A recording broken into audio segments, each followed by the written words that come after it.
All right, so we're gonna be working on some elbow flexion extension exercises here to work on range of motion and increasing mobility again in the elbow.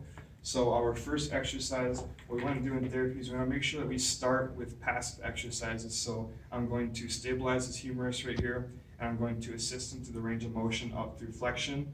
Make sure that doesn't hurt, no pain. Then we're going to go through extension, and then after that we're going to do active assisted. So he's going to pull up, and I'm going to help him up through it. Then you're going to extend. And now he's going to do full active range of motion, so he's going to flex all the way, and then fully extend. And that's how you start with your rehab progression. One. All right, another one for elbow flexion extension is you're going to place your elbow just behind your elbow. And so we're going to work on a full end range of motion. And so what he's going to do is extend his arm fully through the range of motion. Then he's going to bring it back up and through. And now I'm going to assist him on the way down. So go ahead and extend and reach a full end range of motion. It allows you to go a little bit further with the towel underneath there. Now you're going to help you flex it through. And this is utilizing gravity more because there's a different endpoint with the towel added. Okay, so with this one, it's going to be a self-assisted. Go ahead and pause it because I forgot the words. All right, so for this one, it's going to be a self-assisted active flexion extension exercise with your elbows. And so what you're going to have them do is form a fist with their right hand and place it inside their left like so. And then place your elbows right on the table. And so what you're going to do is focus on pushing the towel, and the towel allows you to slide more along the table. It's all about that friction within the table. And so you're going to bring it into flexion, full flexion, so bring your fist in. And now extend. Now bring it all the way back in. Just like that. Today we're going to do wrist flexion and extension exercises. So you want the patient here, up on the table, supporting the forearm, where you can grab their wrist and their hand. You can passively bring it into extension, passively bring it down into flexion, and hold for stretches as well. You also want to do radial and ulnar deviations. So having their wrist on the table is good. You can support their forearm, you know, support their hand, and you can bring it over into the radial deviation and back over to the ulnar deviation. We also want to do pronation and supination. So having their wrist on the table, supporting their elbow and their hand, bring their wrist over into supination and down into pronation. And that's range of motion for the wrist. We'll be explaining range of motion for the wrist. So in this exercise, you want the elbow stationed on the plinth, and you want to hold the hand. This way we can go into flexion and extension of the wrist. We can flex down with no impediment and flex up. You want to stabilize proximal and move distal. This can also be done active assistively or actively. I can help Dan go into flexion, and I can help Dan go into extension, and Dan can also help himself. And you can do it actively without helping. Great. You also want to do pronation and supination. Again, you want to stabilize the elbow on the plinth and hold distally. You want to move into supination and down into pronation. This can also be done active assistively, as I'm doing now, and Dan can also help himself. And again, this can be done actively when he doesn't help. Perfect. We also want to do ulnar and radial deviations. This is good when the elbow is down on the plinth. Stabilize the proximal end, and this way we can move the distal into whatever deviation. Again, this can be done active assistively with me, or Dan can help himself again. And it can also be done actively by himself. And that's range of motion in the wrist. A video of the range of motion of the fingers. So it's going to work on the 4 phalanges and the thumb. So first exercise we're going to do is working on flexion and extension of the phalanges. So this is going to apply to all the rest of the 4 phalanges. You're going to stabilize proximal and move distal, so that you're going to hold the joint here, and you're going to bend the finger into extension and then to flexion. Then you're going to move up to the next joint, flexion, extension, and then next joint, flexion, extension, And you can also do this act assistively, so he can do it himself. Extension, flexion, and you can go to the next joint, flexion, extension. Next we can do is work on the thumb, so we can do the same thing into flexion and extension, do the joints. And don't forget to do is rotational, so holding proximal and just rotating his thumb. He can also do this himself, act assistively with his other hand, moving that joint. And that's the range of motion of the fingers. Okay, so for these sets of exercises, we're going to be focusing on elbow strengthening. And so what we're going to do first is we're going to have them stand on the exercise band right here, and we're going to focus on the elbow curls, where you're going to be putting the bicep in a contracting position, and on the way down it's going to be the eccentric contraction. And we're going to work on a slow and steady full range of motion up and through, and then down, releasing slowly. And then following that, we can go to a tricep extension, slow and steady, where you will extend, and that will be the concentric phase of the tricep. And on the way down, when it fully extends, will be the eccentric, and just a full steady range of motion, slowly and controlled. So for this one, we're going to be working on wrist supination or pronation and supination. And so we have him in a sitting position with his elbow placed here. That way it's stabilized, and we're not leaving it up to the tricep or bicep to keep his arm stabilized in their position. So what we're going to do is just simply pronate your wrist inside, and then bring it back up and through, working the supination. And if the bat is too heavy, you can also assist them in it, so you can help them push through and hold on to it just in case, and then you can help them bring it back through. And we chose a baseball bat due to lack of equipment, but you can use lighter weight if you wanted to.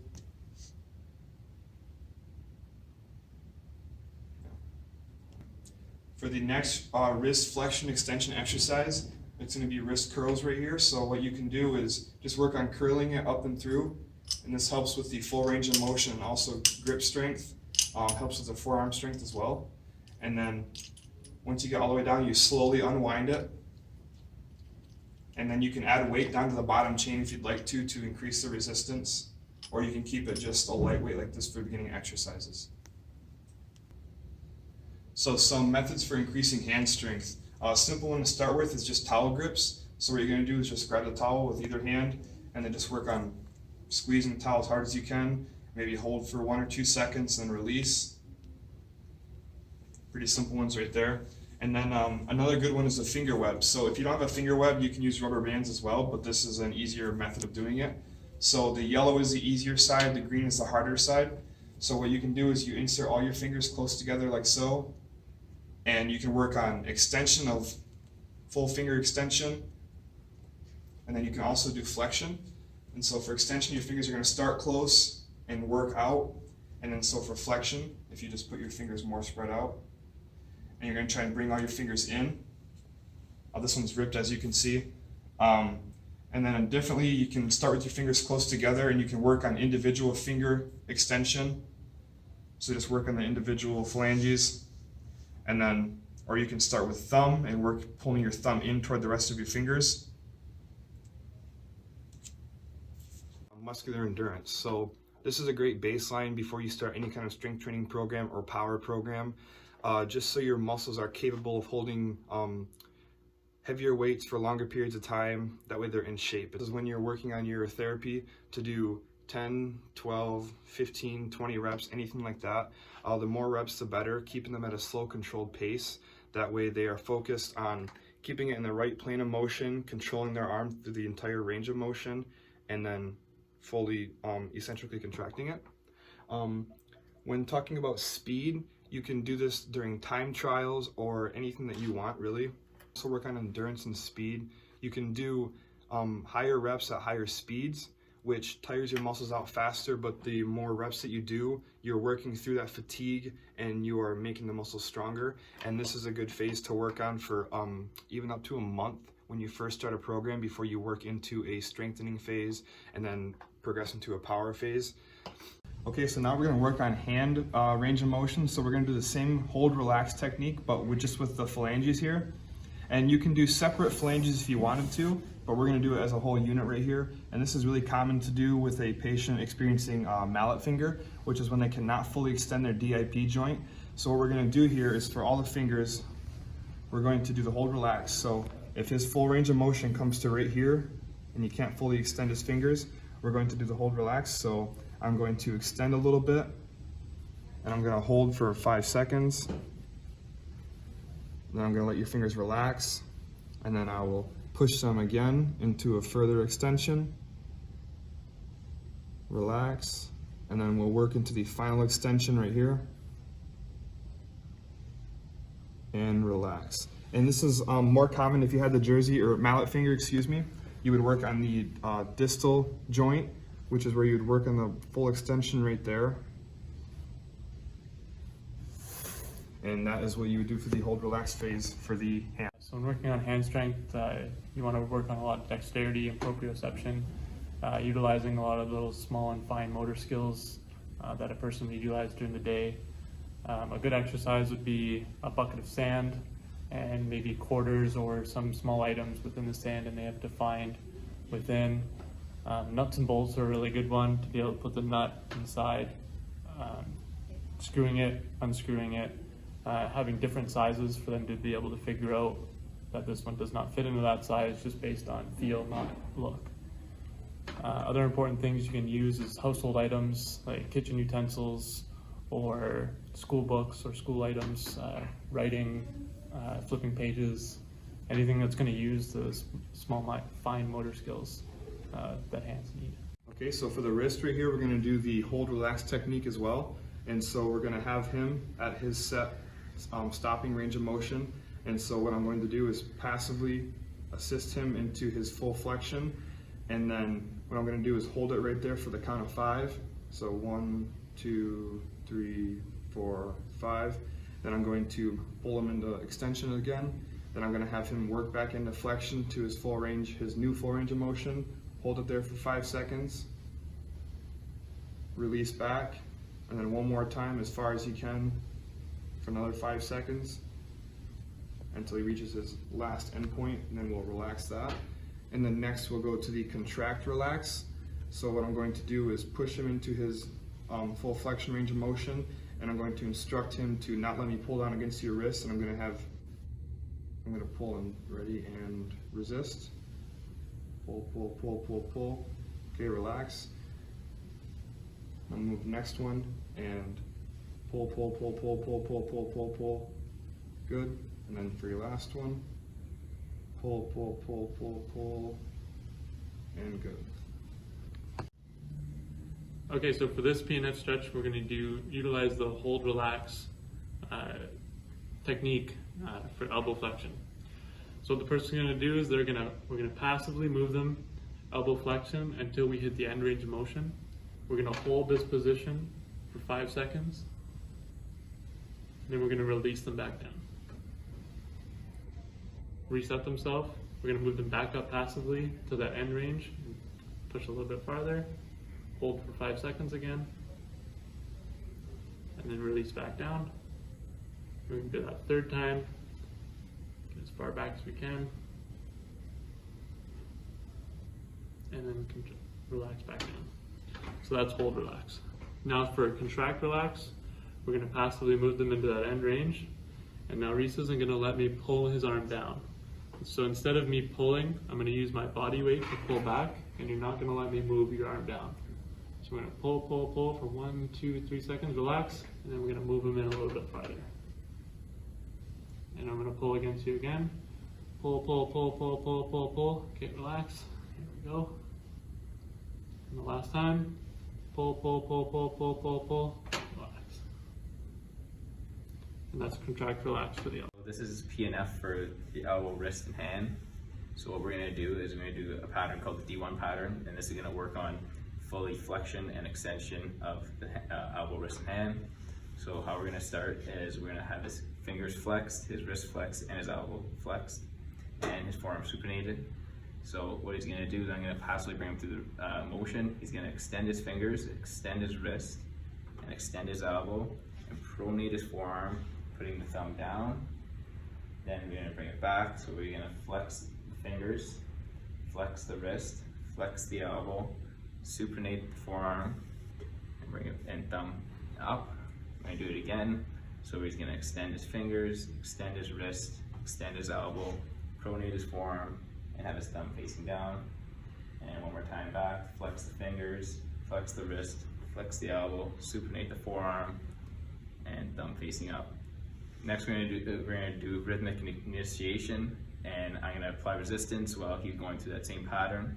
So he's gonna extend the fingers, extend the wrist, extend the elbow, pronate the forearm, have his thumb facing down. Next, he's gonna do the other way. So he's gonna flex the fingers, flex the wrist, flex the elbow, and back into pronation or supination. Sorry. And he's gonna do the same thing: extend the fingers, extend the wrist, extend the elbow, pronate the forearm, thumb facing down, and one more time: flex the fingers, flex the wrist, flex the elbow, supinate the forearm, thumb facing up. And in that pattern, we're working on full flexion of the elbow, wrist, and hand, and full extension of the elbow, wrist, and hand. So in this video, we're going to be doing joint mobilizations for the hand. In this case, we're using the phalange metacarpal joint. It's important to know for joint mobilizations which bones have convex and which bones are concave for the rules. So in this instance, the convex is the metacarpal and the concave is the phalange. So according to the convex concave rule, whatever motion I move, that I'll be stretching in the same direction. So for joint mobilizations, there's 3 grades of traction. There's grade 1, which is just a mild pull where you're not actually separating the joint capsules. Grade 2 is where you're stretching to the point, you can feel the ligaments pull each other. And then grade 3 is going beyond to the stretch, and the person can actually feel that. So you can feel that there, Reese. All right. So that's traction, and then we're also going to use different grades of mobilization. So there's 5 grades altogether, but we're not using grade 5, so we're only using 1 to 4. Mobilization 1 is the first part of the range of motion, just at the beginning, at the same time we're applying traction. Grade 2 is down into the range a little bit farther. Grade 3 is near end range, larger motion, and grade 4 will be just on the end range. So when we put it all together, I'll be showing you a grade 2 traction and a grade 1 mobilization. So I'm going to be pulling this joint just so I can feel a stretch, and then I'm going to be moving that first part for the first grade mobilization. Move it a couple of times with oscillations, and then that's it. And we can move farther into different grades. I could do that same with grade 2, move farther down into the 2nd grade, go down into the 3rd grade, and go down into the 4th grade. And we can do that for all the different joints throughout the hand. All right, so with the wrist joint mobs and traction, the carpals are going to be the convex bones here, and then the metacarpals are going to be the concave. So following the convex concave rule, we will be stretching in the same direction that we are pulling. So first we're going to work through the 4 grades of mobilization. So what we're going to do is stabilize the proximal, and we're going to be moving the distal here. So I'm going to grip his hand right here. And so grade 1, it's just going to be a light pull on the wrist right here, no real movement. Grade 2, I'm going to be getting rid of the slack in the wrist, and you can see it happening right through here. Grade 3 is going to be a much wider range of movement. And then grade 4 is just at the end point, pushing to the very end point and not bringing it back at all. And then for the traction, we have 3 grades, and we're going to be pulling and just moving across. Grade 2, pulling a little bit further, again reducing that slack, and then grade 3 is a full pull. And so you can incorporate them both if you want to do a grade 2 mobilization, so bringing it down and through, and then pull the traction at grade 2. You could pull, and then you're moving with that no slack again. Or you could do grade 3 mobilization where it's down further, and then grade 1 traction, just a light pull against it, and you can vary those as you wish. Alright, so in this video we're going to work more joint mobs for the elbow. This one we're going to use the radial ulnar joint. So first you want to locate the lateral epicondyle of the elbow, and you want to supinate and pronate their elbow or their forearm. So you can feel that radial head. Once you feel that radial head, have them in a nice relaxed position. You want to support the humerus, and you can have two thumbs right on that radial head, or you can move it inward there. A couple oscillations. Working that radial head, which is the concave, and the convex bone is the ulnar. So this is joint mobilization and traction of the elbow. So we're going to be working, this is going to be our concave bone, and this is going to be our convex bone. So we're going to be working the ulnar, so that'll be the concave, and the humerus is the convex. So what we're going to do here is we're going to get our patient in a relaxed position and have their arm about 70 degrees. Their arm's going to be resting against your shoulder. You're going to use your two hands, and the purpose of this, we're going to try to separate the ulnar bone from the humerus. So how we're going to do this, two hands, and we're going to do a scooping technique. So instead of just pulling the arm, we're going to feel like we're scooping it. So we go here, and we're going to scoop. And you can go a little bit further, and a little bit further. And then you can really work on that end range when you get to the end, and just holding it there, and bring it back.